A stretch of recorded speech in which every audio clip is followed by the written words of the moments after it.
Hello everyone, I'm John Croft with Croft Fitness and I'm here at my Pilates studio at the Orchard in Fordcombe. As a part of today's 5-minute series, we have office chair stretch. This is for those times when you're strapped to the desk, you can't get away, maybe you've been told off for popping to the toilet or the fridge or maybe the cocktail bar a few too many times. So now this is just an addition to us getting up and moving about, and it's a chair stretch. Starting with a little bit of mobilization for the heels, nice and upright spine. You can even have your palms of your hands pushing down onto the chair to help you with your upright spine.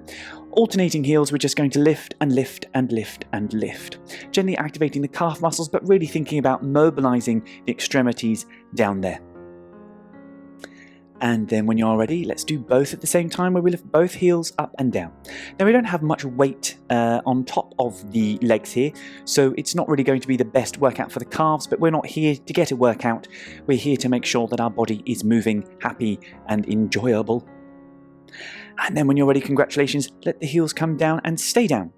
I'm now going to ask you to move to the front of the chair, and this is the point when I ask you, if you do have a chair with wheels, to swap it for a chair without wheels. What I'm going to be asking for is a fold over to a rounded spine and then an extension of our back. So placing the hands down towards the front of the chair here. If you've got proper chair legs, you can slide them down. If not, the hands can just float down. But we're going to take a forward fold from the pelvis, keeping a straight spine, and then allowing for the back to then round over, taking our décolletage area down towards those knees. You stay down there as you breathe in, and then as you breathe out, I would like you then to try to flatten out the spine, using the back postural muscles and squeezing in through the abdominals to lift ourselves up. Then placing the hands on the front of the chair, make sure they're really stable here. I don't want us to slide off.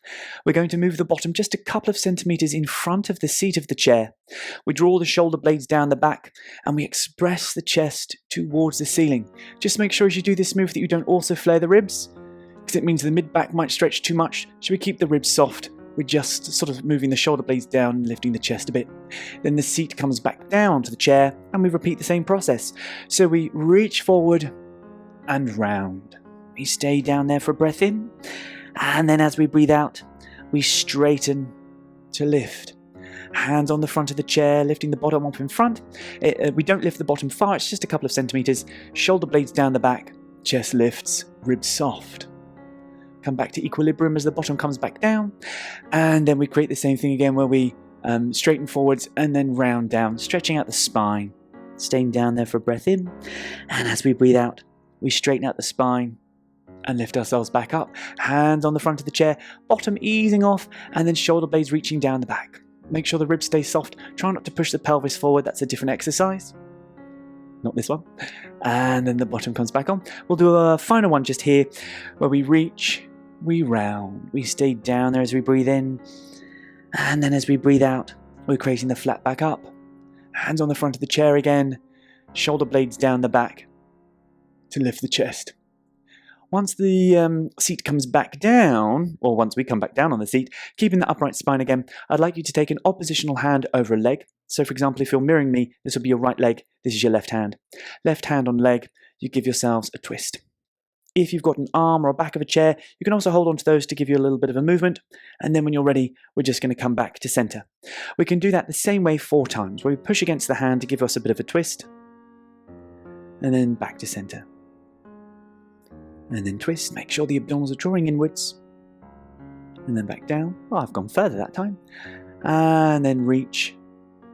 And back. Now let's go the other side. So I'm using the other hand on the other knee to give me a twist the other way. Oh, that feels great.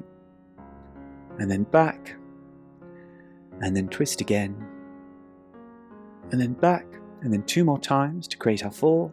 Making sure the abdominals stay in again. Twist. And then back to center. And for our last time here, twist.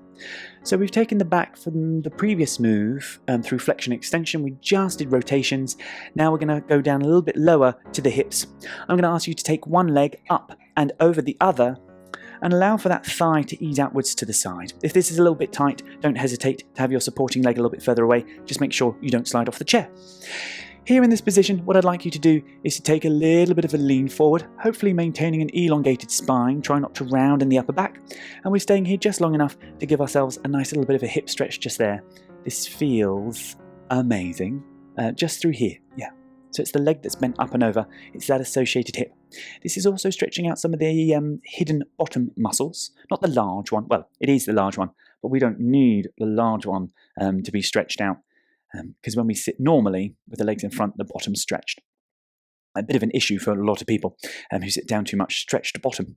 Let's lift ourselves up and let's change legs. So when you're ready, the other leg's coming up and over. Flat back if we can, abdominals in. We're giving ourselves a nice little lean to ease out that hip.